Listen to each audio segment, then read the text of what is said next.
Okay, we're going to talk about Chapter 3.9, Derivatives of Inverse Trig Functions. Let's start with an introduction. The 6 basic trig functions are not one-to-one since their values repeat periodically. For example, consider the sine function graph below. The horizontal line in pink intersects the sine graph multiple times, illustrating it's not one-to-one. But we can restrict the domains of these functions to intervals in which they are one-to-one and therefore have an inverse. If we look at the graph of the sine function, the sine function increases from -1. So look at the smaller graph. It increases from -1 all the way to +1. So at x equals -1, at x equals pi, -pi/2, it's at -1. And then when x is positive pi/2, the value is +1. So by restricting its domain to the interval -pi/2 to +pi/2, we can make the function one-to-one so that it does have an inverse. This inverse is called arcsine x. Similar domain restrictions can be applied to all 6 trig functions. The inverses for these trig functions are denoted in the table below. These equations are read y equals arcsine x, and so on. Note the negative in the expression means inverse. It does not mean reciprocal. For example, the reciprocal of sine x is 1 over sine x, which is secant of x, cosecant of x. By definition, y equals arcsine x is the angle measured in radians in the restricted domain -pi/2 to +pi/2, for which the sine of y equals x. So sine of y equals x. For example, if x equals 1, then y equals arcsine of 1 is the angle for which the sine of y equals 1. And if we look at, so you can see there's a graph of y equals sine x and a graph of y equals arcsine x. We're trying to find for what angle does the value equal 1? Well, when x is 1, the angle is pi/2. So the y value is pi/2. Okay, so that's a brief intro to inverse trig functions. Let's talk about how to find the derivatives of these inverse trig functions. Well, recall what we just talked about, that y equals arcsine x means the sine of y equals x. So we want to differentiate x equals sine y implicitly with respect to x. So I'm going to take the derivative with respect to x of the left side and the derivative with respect to x of the right side. On the left side, I'm going to get the derivative of x. That's just 1. And on the right side, I'm going to get the derivative of sine y. Well, the derivative of sine is cosine of y, but then we have to also add the dy dx. So I'm now going to solve for dy dx. I'm going to divide both sides by cosine of y, and I end up with 1 over cosine y equals dy dx. But we want to simplify that, because what is cosine of y? Well, we can draw a right triangle where y is our angle, and we're told that the sine of y, well, let me do it over here. The sine, whoops, it's not enough space.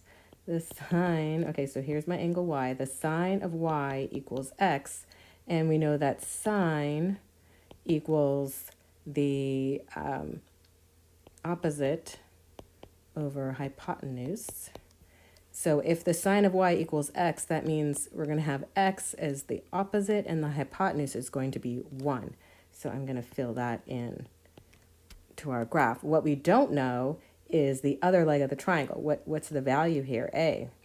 That's what we need to find. Well, how can we find that? We're going to use the Pythagorean theorem, and we know that a squared plus b squared, which is the other leg of the triangle, equals c squared, which is our hypotenuse. So a squared is what we're looking for. Our value for b is x, so that's going to be x squared. And then our hypotenuse is 1, so that's 1 squared. So then I have a squared equals 1 minus x squared. So a equals the square root of 1 minus x squared. So now I know the value of that other leg of my triangle. So I know the sine, and now I can find cosine y, because that's what we're looking for. So cosine y is the adjacent over the hypotenuse. And in this case, the adjacent, that's our a, that's the square root of 1 minus x squared over the hypotenuse, which is 1.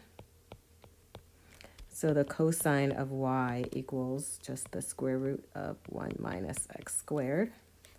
And if I go back over to my dy dx, I have 1 over cos y. Well, we know cos y is the square root of 1 minus x squared.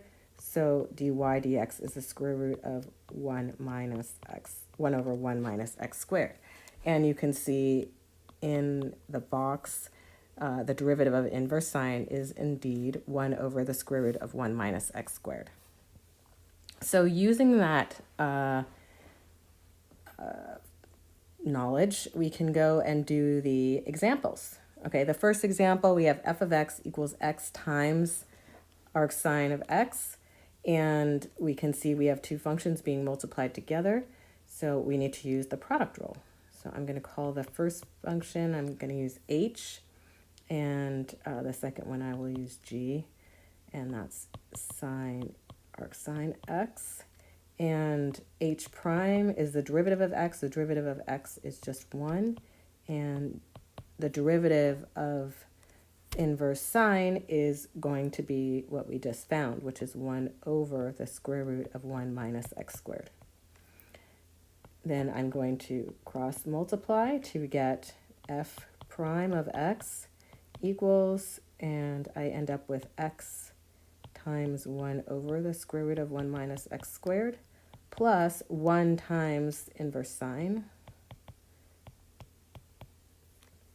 So my f prime of x is x divided by the square root of 1 minus x squared plus inverse sine x.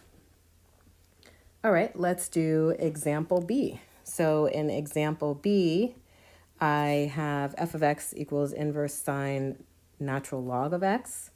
So I need to use the chain rule to find the derivative. So f prime of x equals the derivative of arc sine or inverse sine, which is going to be 1 over the square root of 1 minus, but instead of x squared, we're going to use that natural log of x squared times the derivative of what's inside the parentheses, which in this case is the natural log of x. So I end up with 1 divided by the square root of 1 minus the natural log of x squared times 1 over x.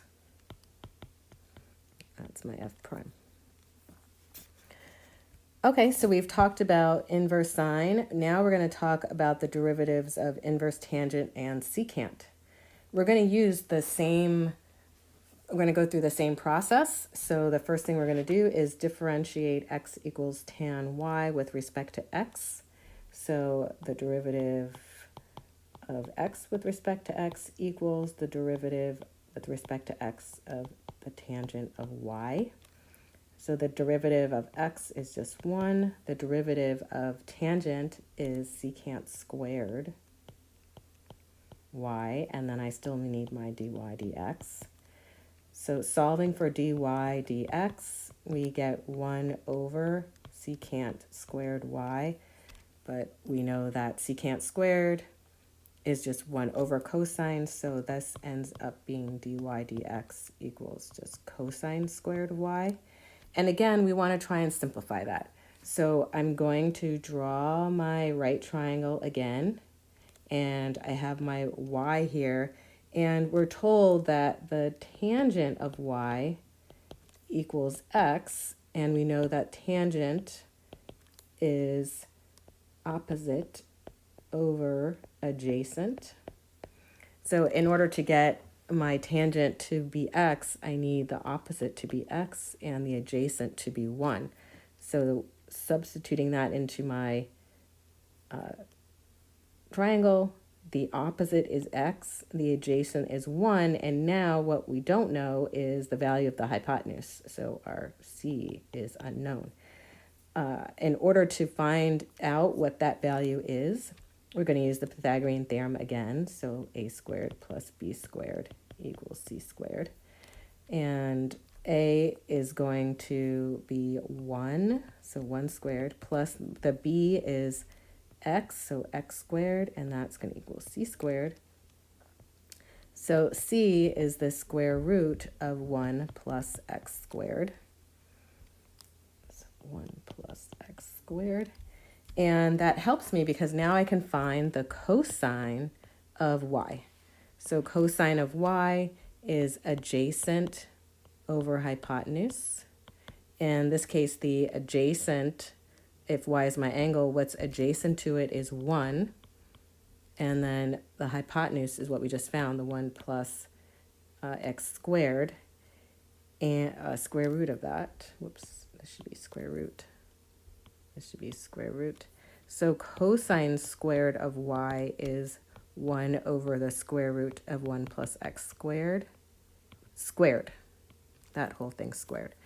And when I square that, I have 1 over 1 plus x squared. So substituting in for my dy dx for the cosine squared, I have 1 divided by 1 plus x squared as my dy dx. Okay, we're going to go through the same process we just did in order to find the derivative of arc secant or inverse secant. So the first thing we're going to do is recognize that y equals the inverse secant of x is the same as x equals secant y, and we're going to differentiate both sides of that equation with respect to x. So the derivative with respect to x of x, and on the right side, the derivative with respect to x of secant y. The derivative with respect to x is just 1, and the derivative with respect to x of secant of y, well, the derivative of secant is secant again, secant y times the tangent of y, and then we need the dy dx. And I'm going to solve that equation for dy dx, so I'm going to divide both sides by secant of y times tangent of y. So I end up with 1 over secant y tangent y. But we know that we're given that x equals the secant of y, so that's 1 over x times the tangent y equals dy dx. And I want to simplify the tangent of y. So the first thing I'm going to do is what I did before, which is draw my right triangle. The angle is y, and we know that the secant of y equals x, and secant is 1 over cosine y, so that equals x. So doing a little bit of algebra, we end up with the cosine of y equals 1 over x, and we also know that cosine equals the adjacent over hypotenuse. So the adjacent value is going to be the 1, and the hypotenuse is going to be x. So what we're missing is the value of b. And we can find what that value of b is by using the Pythagorean theorem.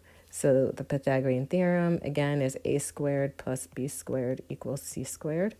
Our a value is 1, so 1 squared. B is what's unknown, so I'm going to call that b. And the hypotenuse in this case is x, so that's going to be x, and then we're going to square that. I'm going to solve for b, so b squared equals x squared minus 1. 1 squared is just 1. So b equals the square root of x squared minus 1. So that's our leg over here is a square root of x squared minus 1. And that helps us because now I can find tangent of y. So tangent of y equals the opposite over adjacent.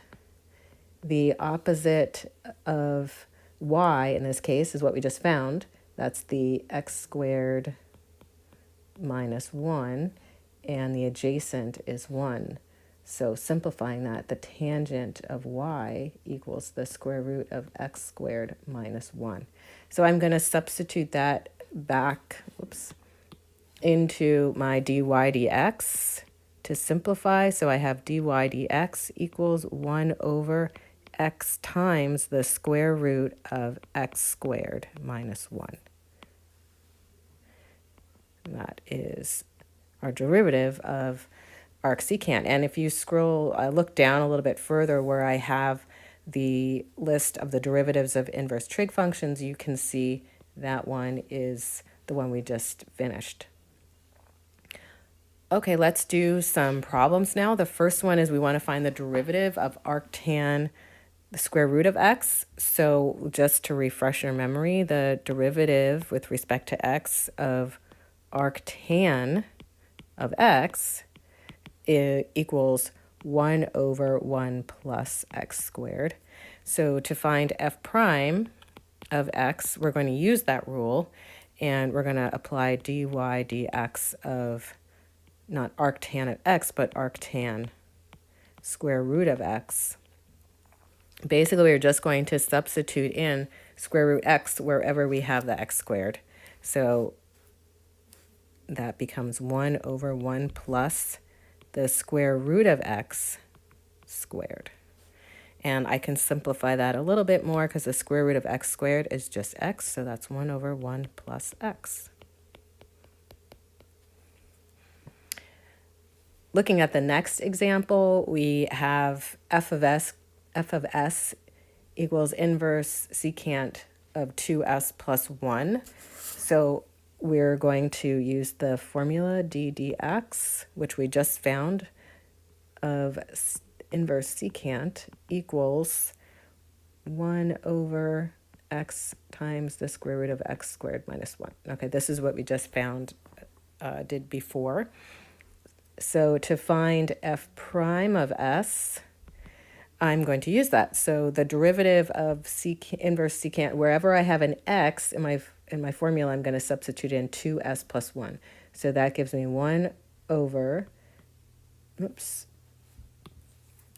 2s plus 1 times the square root of 2s plus 1 squared minus 1.